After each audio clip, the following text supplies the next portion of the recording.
Kita sudah belajar bahwa respirasi sel dapat dipecah menjadi sekitar 3 fase.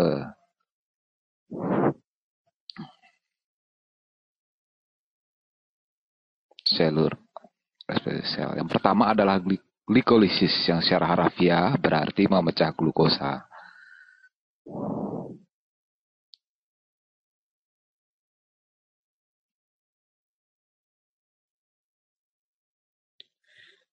Glikolisis dapat terjadi dengan atau tanpa oksigen. Jika kita tidak punya oksigen, maka kita masuk ke fermentasi. Kita akan membahasnya nanti. Dalam fermentasi dan pada manusia itu dapat menghasilkan asam laktat. Pada berbagai organisme dengan fermentasi dapat menghasilkan alkohol atau etanol. Tapi jika kita punya oksigen, maka kita dapat masuk ke siklus Krebs. Kadang-kadang disebut juga siklus asam sitrat karena berhubungan dengan asam sitrat.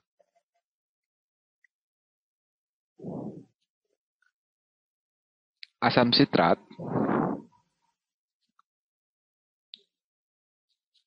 ini sama seperti terdapat pada jus jeruk atau lemon. Dan dari sana kita lanjutkan ke rantai transport elektron.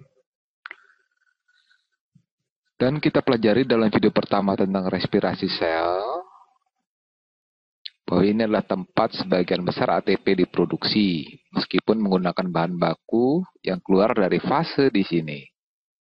Sekarang apa yang ingin saya lakukan dalam video ini, yaitu hanya berfokus pada glikolisis. Ini adalah tugas yang menantang, karena Anda benar-benar bisa terjebak dalam gulma, dan saya akan menunjukkan gulmanya dan mekanisme sebenarnya. Dan itu bisa sangat menakutkan. Saya ingin menyederhanakan, supaya Anda punya cukup modal pemahaman.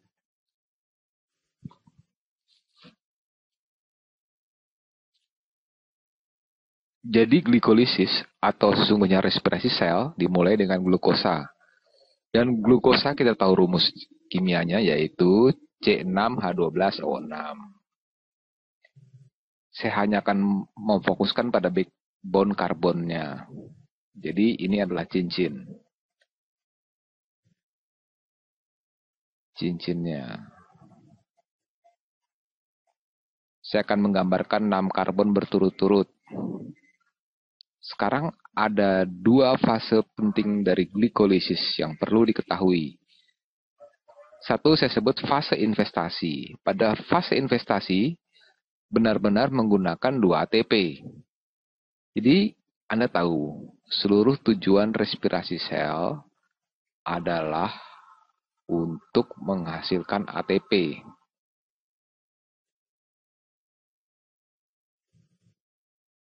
Tapi mulai dari awal saya harus menggunakan 2 ATP.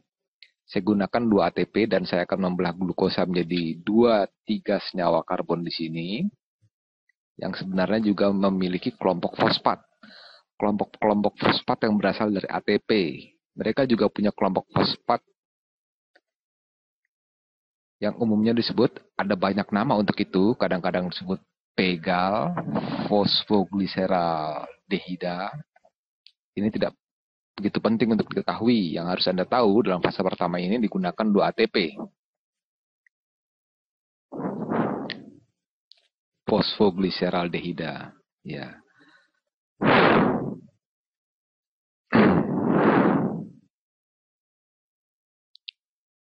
Yang harus Anda tahu dalam fase pertama ini digunakan 2 ATP. Itu sebabnya saya menyebutnya tahap investasi. Jika kita gunakan analogi bisnis, tahap investasi.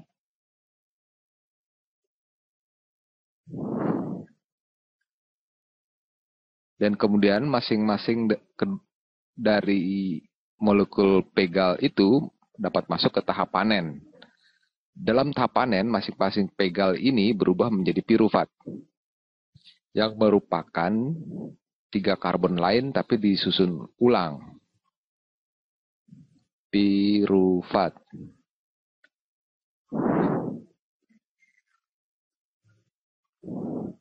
Kadang-kadang disebut asam pirufat.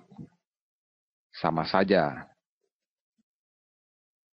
Dan itu pada dasarnya merupakan hasil akhir glikolisis.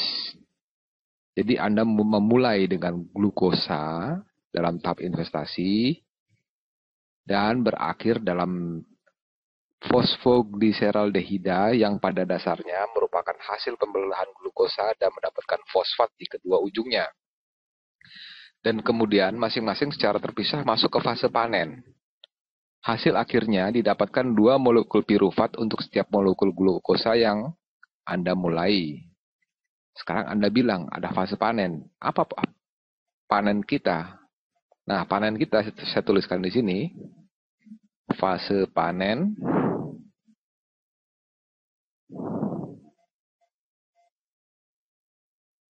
Ini adalah fase panen kita.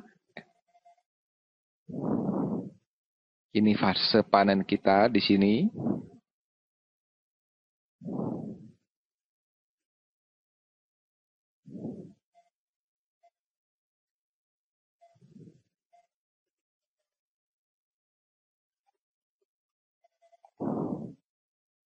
Ketika kita berangkat dari fosfogliseraldehida ke pirufat atau asam pirufat, kita menghasilkan 2 hal. Atau saya kira kita bisa mengatakan kita menghasilkan 3 hal. Kita memproduksi masing-masing pegal ini ke pirufat menghasilkan 2 ATP. Jadi saya akan menghasilkan 2 ATP di sana, saya akan menghasilkan 2 ATP di sini. Dan kemudian masing-masing menghasilkan 1 NADH. NADH.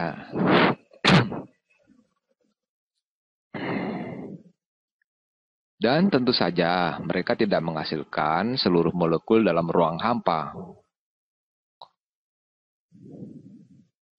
Pada dasarnya, apa yang mereka lakukan adalah mereka mulai dengan bahan baku dari NAD+.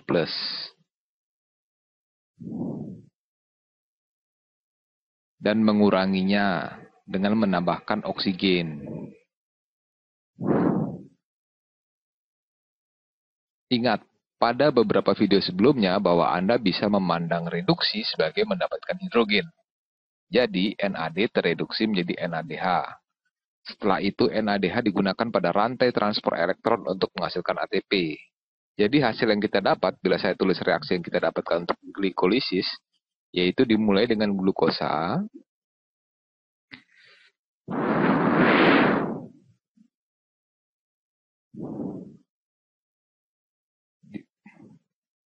dan dibutuhkan NAD+,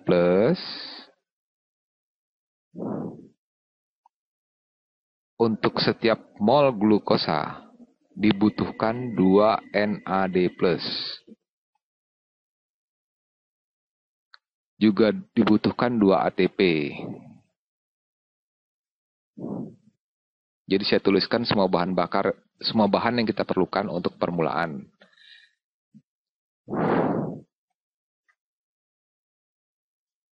Dan kemudian ditambah 4 ATP. Setelah itu, setelah melakukan glikolisis, saya tuliskan ulang bagian itu di sini.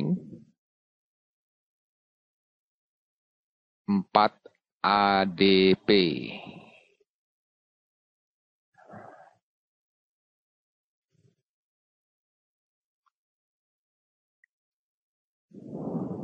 Dan kemudian Anda mungkin perlu 2 kelompok fosfat. Karena kita akan membutuhkan 4 kelompok fosfat. Ditambah 4 kelompok fosfat.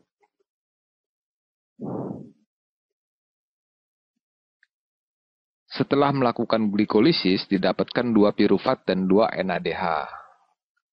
NAD telah tereduksi, ia mendapatkan hidrogen. Kita ingat kembali oil rig.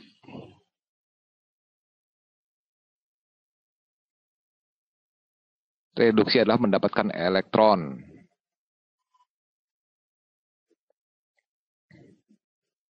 Tapi dari sudut pandang biologi, reduksi berarti mendapatkan hidrogen, karena hidrogen sangat non-elektronegatif, sehingga ia menarik elektron-elektronnya. Anda telah mendapatkan elektron-elektron, jadi 2 NADH dan kemudian ditambah 2 ATP digunakan dalam fase investasi. Jadi kedua ini terpakai. Yang tersisa adalah 2 ADP dan 2 unsur ini berubah menjadi ATP.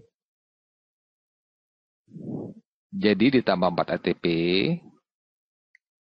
saya kira kita tidak perlu 4, kita hanya butuh hasil 2 kelompok fosfat. Karena 2 keluar dari sini dan kemudian kita perlu 2 lagi supaya 4 keluar dari sana. Gambaran besarnya adalah Anda mulai dengan glukosa, diakhiri dengan 2 pirufat, Anda menggunakan 2 ADP, Anda mendapatkan 4 ATP, hasil bersihnya adalah 2 ATP. Hasil bersih yang didapat dari glikolisis adalah 2 ATP. Didapatkan 2 NADH yang masing-masing dapat digunakan dalam rantai transport elektron untuk menghasilkan 3 ATP.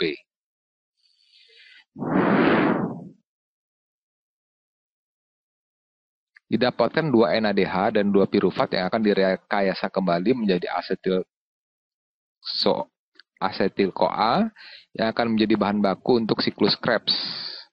Inilah hasil dari glikolisis. Jadi sekarang kita punya gambaran besarnya. Mari kita perhatikan mekanismenya.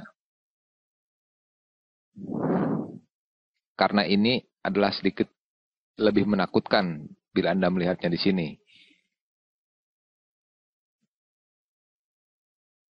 Kita akan melihat tema seperti yang telah saya bicarakan. Kita mulai dengan glukosa di sana. Ini adalah rantai 6. Ini dalam lingkaran, di cincin. 1, 2, 3, 4, 5, 6 karbon. Ini berjalan melalui beberapa tahap. Saya menggunakan 1 ATP di sini. Saya menggunakan 1 ATP di sana. Saya menggunakan 1 ATP di sini. Dan seperti saya katakan ada nama lain untuk itu. Ini adalah fosfogliseraldehida. Mereka menyebutnya gliseraldehida 3-fosfat. Ini adalah molekul yang sama persis. Didapat 1, 2, 3 karbon di sana dan juga memiliki kelompok fosfat.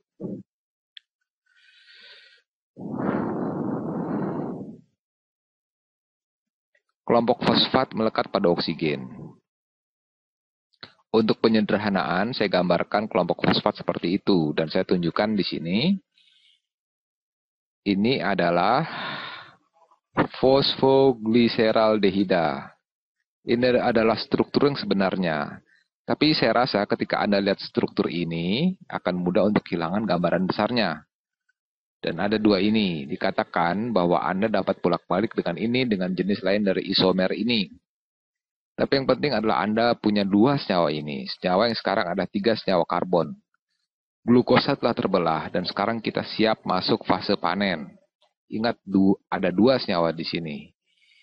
Itu sebabnya ketika mereka menggambarkan mekanisme ini, mereka menuliskan kali 2 di sana. Karena glukosa telah terpecah menjadi 2 dari molekul-molekul ini. Jadi masing-masing molekul sekarang akan melakukan ini di sini. Dan untuk setiap gliseraldehida 3-fosfat atau pegal atau fosfogliseraldehida, 1 ADP akan menjadi 1 ATP di sana. Jadi ini ditambah 1 ATP.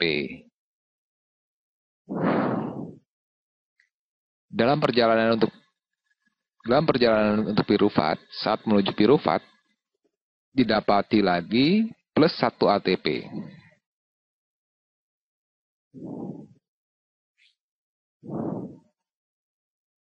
Ditambah 1 ATP, jadi untuk masing-masing pegal atau fosfogliseraldehida yang dihasilkan, didapatkan 2 ATP dalam fase panen. Sekarang ada 2 ini. Jadi total untuk 1 glukosa, kita akan menghasilkan 4 ATP dalam fase panen. Jadi dalam tahap hasil, 4 ATP. Pada tahap investasi, kita gunakan 1, 2 ATP. Jadi ATP bersih yang langsung dihasilkan dari glikolisis adalah 2 ATP. 4 hasil kotornya. Tapi kita harus menginvestasikan 2 di tahap investasi. Dan kemudian NAD dan NADH di sini. Untuk tiap fosfogliseraldehida atau gliseraldehida 3 fosfat atau pegal pada tahap ini, kita tahu NAD plus tereduksi menjadi NADH. Jadi hal ini terjadi sekali untuk setiap senyawa ini. Dan jelas ada dua ini. Glukosa terbagi menjadi dua unsur ini.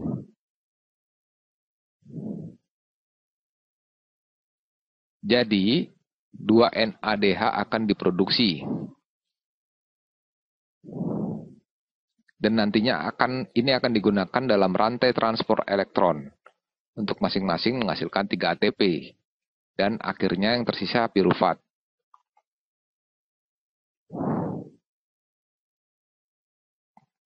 Kita dapat melihat seperti apa pirufat itu. Dan seperti yang dijanjikan, kita bisa melihat semua ikatan oksigen. Dan semua itu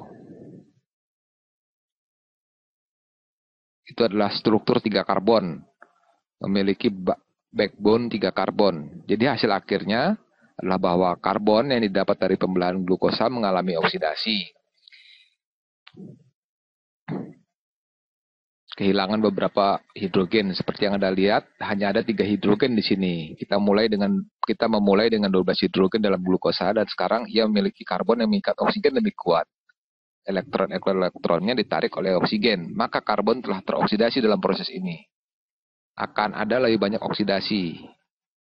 Dan dalam prosesnya dihasilkan 2 ATP bersih dan 2 NADH yang nantinya dapat digunakan untuk menghasilkan ATP.